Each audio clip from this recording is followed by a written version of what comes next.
Quero compartilhar com você, sem demora, a palavra do Senhor, que está em João, capítulo 6. João, capítulo 6, do verso 60 ao 69. Você pode abrir agora a sua palavra.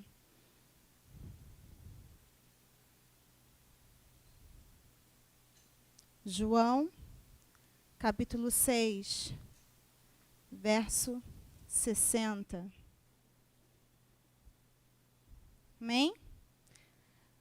E o tema dessa mensagem, enquanto você abre a palavra, o tema dessa mensagem de hoje é comodidade ou eternidade. Qual a sua escolha? E eu quero que você abra lá em João 6, 60, que diz assim: ao ouvirem isso, muitos dos seus discípulos disseram: dura é essa palavra, quem consegue ouvi-la? Sabendo em seu íntimo que os seus discípulos estavam se queixando do que ouviram, Jesus lhes disse: isso os escandaliza? Que acontecerá se vocês virem o Filho do Homem subir para onde estava antes? O Espírito da vida, a carne não produz nada que se aproveite. As palavras que eu lhes disse são espírito e vida. Contudo, há alguns de vocês que não creem. Pois sabia Jesus desde o princípio quais deles não criam e quem o iria trair. E prosseguiu: é por isso que eu lhes disse que ninguém pode vir a mim, a não ser que isso lhe seja dado pelo Pai. E daquela hora em diante, muitos dos seus discípulos voltaram atrás e deixaram de segui-lo. E Jesus perguntou aos 12, vocês também não querem ir?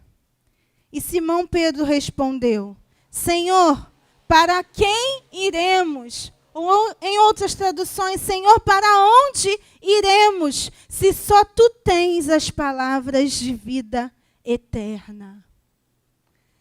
E eu quero falar um pouco com você sobre uma multidão de pessoas que seguiam a Jesus diariamente. Uma multidão de pessoas que já o seguiam numa época em que já era cômodo seguir Jesus. Havia um ambiente diário de milagres, havia um ambiente diário de curas e multiplicações. E era muito bom, naquele momento, era muito cômodo seguir Jesus. Mas, quando Jesus começa esse discurso, muitos daqueles que o seguiam, muitos dos discípulos naquelas circunstâncias, começaram a olhar e dentro do seu coração, não queriam ouvir aquele discurso, porque dura era aquela palavra. E Jesus faz uma pergunta para os seus discípulos. E vocês, o que irão fazer? Porque naquele momento, muitos dos que seguiam a Jesus o deixaram. Porque dura foi a palavra. As circunstâncias já eram adversas. Mas Pedro responde, para onde iremos? Para quem iremos? Se só Tu, Jesus, tem as palavras de vida eterna. E a minha pergunta hoje é a mesma que Jesus fez, e essa pergunta é para mim e é para você. Para onde iremos? Será que ficaremos aonde for mais cômodo? Ou entenderemos a eternidade? A igreja desse século, eu e você devemos fazer essa pergunta nessa noite. E vocês também querem ir, disse Jesus, ou ficarão comigo? Quando a música está boa, quando a palavra me agrada, te agrada, quando as coisas vão bem, quando tudo dá certo, quando aquilo que eu planejo acontece, está tudo bem, está tudo ok. E quando isso passa a não mais acontecer? E quando a palavra já me tira da minha zona de conforto, para onde eu vou? Essa é a minha pergunta nessa noite. Para onde você vai? Quando a zona de conforto te é tirada. Esse é um tempo que nós estamos vivendo, em que ninguém jamais viveu. E tem pessoas que estão achando, não, isso é bobeira. E o outro diz, não, é sério. Não, isso é política. Não, está acontecendo sim. Mas a palavra, ela nos chama a atenção para um tempo que iria vir. E que nós estivéssemos atentos como igreja. E em primeiro momento eu quero te falar, esse não é um tempo para estarmos apegados à comodidade. A palavra lá em Cantares vai dizer, vai contar a história de uma noiva que estava acomodada. Uma noiva que já havia se deitado para dormir, já tinha lavado seus pés, já tinha colocado a sua roupa de dormir. E ela escuta a voz do seu noivo. Ela escuta que seu noivo está batendo a porta, chamando. E ela começa a pensar, mas eu já estou acomodada em minha cama. Mas eu já lavei os meus pés. Está tão bom aqui. Está tão quentinho. E o noivo bate à sua porta. E o seu coração começa a se agitar. E ela resolve então se levantar mesmo assim, após daquele momento de comodidade. E quando ela abre a sua porta, o noivo já não mais está lá. E ela resolve sair mesmo assim, sem o noivo, na madrugada, à noite. E a palavra diz que ela é maltratada, ela apanha, porque ela não está com o seu noivo. Noite representa trevas. Uma noiva sonolenta. Eu não sei se você já percebeu, quando você está dormindo, e por acaso o telefone toca ou alguém te chama e você acorda, né, naquela agitação, você sonolento, parece que você vai cair, você não toma boas decisões. Quando nós estamos sonolentos, não pensamos 100%. Às vezes o telefone toca e a gente fala com alguém, nem sabe com quem está falando, não consegue nem perceber o que está fazendo, porque ainda estamos ainda adormecidos. E geralmente quando estamos adormecidos, não tomamos boas decisões. E essa noiva, ela representa a igreja. E o noivo representa Jesus.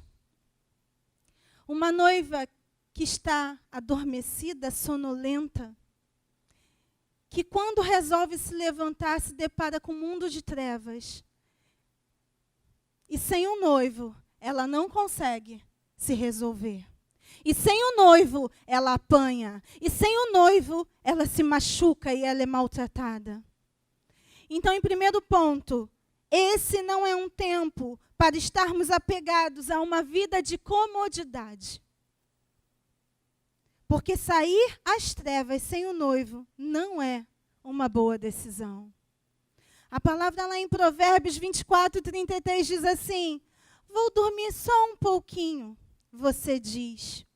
Vou cochilar só um momento. Vou cruzar só um pouquinho os braços e descansar um pouquinho mais.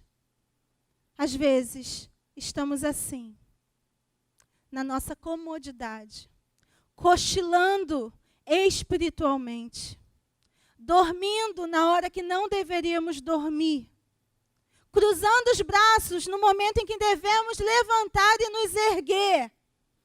A palavra tem nos chamado a estar atentos a este tempo. Mas muitos se recusam a se envolver. Preferem a paz, uma prosperidade não perturbada, se recusam a serem provadas e agitadas. Tá tão bom assim, me deixa aqui no meu cantinho. Vou dormir só mais um pouquinho. O segundo ponto para este tempo é que não devemos flertar com o pecado. Não é tempo de cochilar e não é tempo de flertar com o pecado. Não é tempo de estarmos ociosos horas e horas e horas diante da TV. De estarmos em lives que não deveríamos estar. Desperdiçando tempo precioso. Eu sei que você não é um robô, assim como eu também não sou. Mas é tempo de estarmos atentos e vigilantes sobre tudo aquilo que tem entrado dentro de mim e de você. É um tempo de atenção.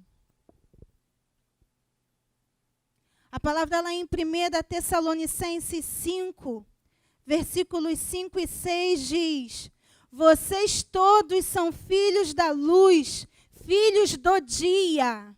Não somos da noite nem das trevas. Portanto, não durmamos como os demais, mas estejamos atentos e sejamos sóbrios, vigilantes. A palavra nos convoca a entendermos quem somos nesse tempo. Muitos têm dormido, mas a igreja precisa estar atenta, vigilante e sóbria. A história conta que no ano 70 depois de Cristo, Jerusalém foi destruída pelo Império Romano. A palavra diz que a destruição foi terrível. O Império Romano matou mais de 1 milhão de judeus. Muitos ficaram pelas estradas crucificados. Muitos foram vendidos como escravos. Nunca houve uma humilhação como aquela a um povo. Mas a história conta que nesse mesmo tempo existia brigas internas de partidos judeus. Partidos judeus internamente estavam em brigas, eles mesmos queimando a comida um do outro, da sua própria cidade. E diz que esses partidos judaicos eram aquelas pessoas que deveriam tomar atenção sobre a cidade, estar atento à cidade para que ela não fosse tomada. Mas a história conta que eles estavam tão preocupados com suas brigas internas que o inimigo chegou sem que eles tivessem se dado conta. E Tito, o imperador romano, trucida milhões de pessoas, acaba, destrói o templo. E ainda deixou um pedaço para dizer aqui, ó, o que eu fiz. Aqui, vou deixar aqui uma lembrança para vocês. O que hoje nós vemos é chamado de Muro das Lamentações. Foi a única coisa que se restou do ano 70 depois de Cristo. Mas entenda uma coisa. A palavra de Deus em Mateus 24, Jesus profetiza que isso ia acontecer. Jesus já deixou em sua palavra que cristãos estivessem atentos a esse tempo que viria. E a história registra que cristãos e judeus que conseguiram sair, se safar daquilo que aconteceu naquela época, foi porque eles estavam atentos à palavra e entenderam que o tempo estava chegando e fugiram para os montes e assim não tiveram as suas vidas traçadas. E eles fugiram para todas as nações da terra. Por que eu estou falando isso? Porque no momento em que aquela cidade deveria estar em atenção, ela estava desatenta, brigando internamente, e o inimigo chegou sem que ela se desse conta. Porque não estavam atentos, porque não estavam vigiando, porque estavam dormindo. Então, quem é você nesse tempo? Aquele que vai preferir a comodidade ou a eternidade? Eu te pergunto. Eu falei o que não devemos fazer nesse tempo. Não devemos estar em comodidade e não devemos estar flertando com o pecado. Mas há algo que devemos fazer nesse tempo. O ponto 3 é: este é um tempo para estarmos atentos na linha de frente da batalha espiritual e entender espiritualmente o que está acontecendo e não naturalmente. A palavra diz em Efésios 6, versículo 12, porque a nossa luta não é contra a sangue e a carne, e sim contra os principados e potestades, contra os dominadores deste mundo tenebroso, contra as forças espirituais do mal nas regiões celestiais. Este é um tempo para que você se levante e esteja atento ao seu lugar. O seu lugar é na linha de frente da batalha espiritual. Igreja, o quanto você tem se levantado nesse tempo para estar atento e sóbrio, acordado. Não é hora de estarmos dormindo, é hora de estarmos acordados, em pé, diante dessa linha de frente de batalha e entendendo que a nossa luta não é contra pessoas, mas a nossa luta é contra Satanás. Então, igreja, se levante, tome o seu lugar e saia da comodidade. Entenda que você foi chamado para a eternidade. Em nome de Jesus. Que sejamos como Pedro a responder ao Senhor. Mesmo que a palavra seja dura, mesmo que o discurso não seja bom, mesmo que a zona de conforto seja remexida, que a nossa resposta seja: para onde iremos? Para quem iremos? Se só tu, Senhor, tens as palavras de vida eterna. Que deixemos as brigas internas. Se que fulano está certo, ou se ciclano está certo, ninguém sabe quem está certo, quem está errado.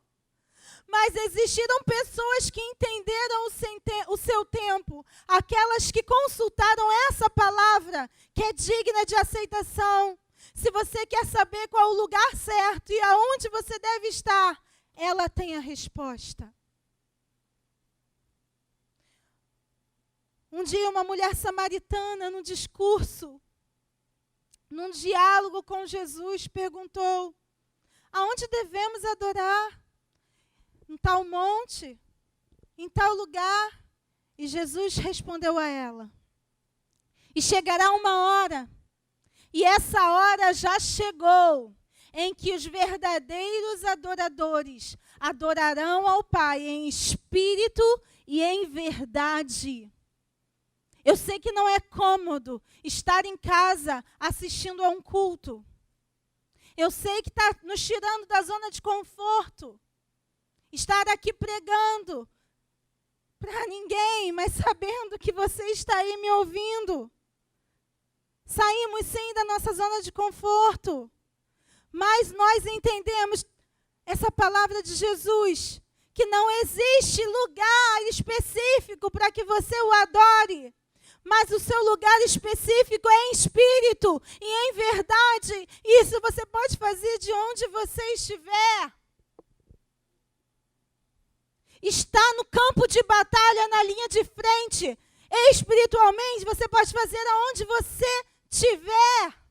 Na sua casa, no seu quarto. Você não precisa estar no monte. Você não precisa estar em uma igreja. Você não precisa de um edifício. Você não precisa que alguém te diga algo. Esteja apenas você e o Senhor dos Exércitos, poderoso nas batalhas. É Ele que vence as guerras. e entenda a sua posição nessa batalha. A palavra diz em Efésios 6,18, com toda oração e súplica, orando em todo o tempo no Espírito, e para isso vigiando, com toda perseverança e súplica para todos os santos. E é isso que nós temos feito. Quando você não tem mais respostas, quando você não sabe mais para onde ir, Jesus te pergunta: para onde você vai? O que você vai fazer?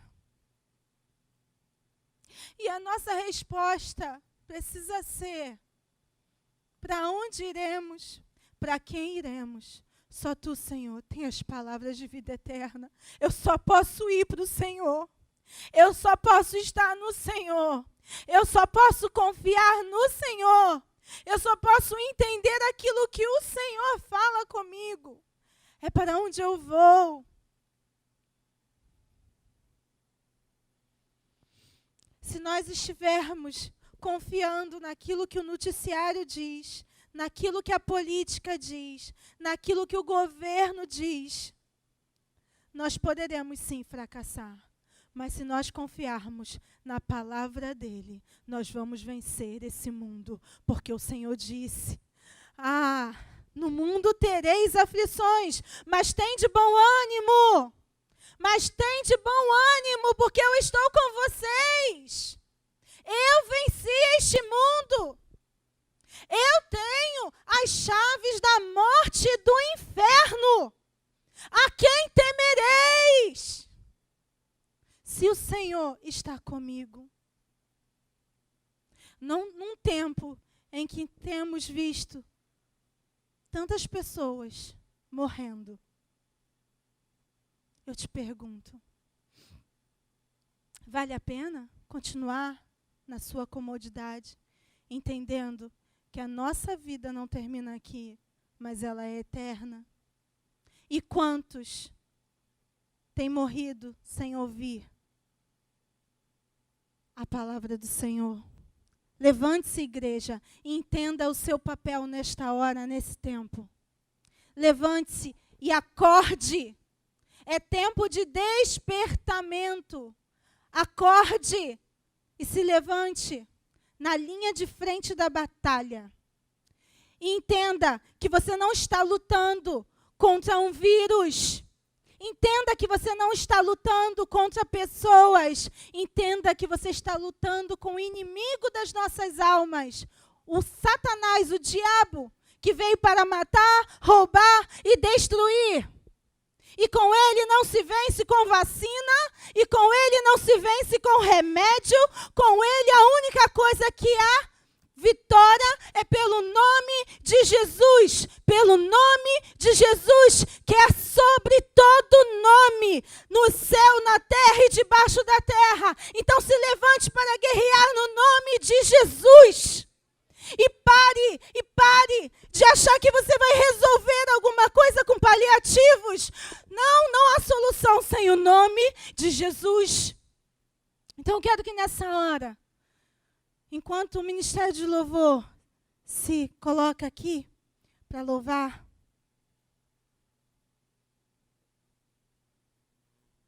eu quero que você nessa hora, como igreja, se levante para guerrear. Se levante para se colocar na linha de frente da batalha. Eu quero que você coloque o nome das pessoas que estão enfermas, pessoas que estão passando por necessidade. Eu quero que você coloque o nome de pessoas que precisam conhecer a Jesus, nome de pessoas que precisam de salvação. Mas não para eu ou a igreja que está aqui orar, mas para nós orarmos como igreja, como um grande exército que se levanta nessa noite. Nos colocamos de pé, não só fisicamente, mas espiritualmente, e nos levantamos do tempo de sono espiritual. Nos levantemos como igreja.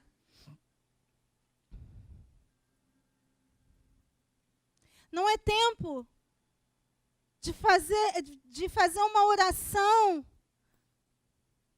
tranquila, porque é tempo de guerra. Então você entenda que você está numa batalha. Então não adianta você simplesmente dizer: ah, Senhor, abençoa fulana.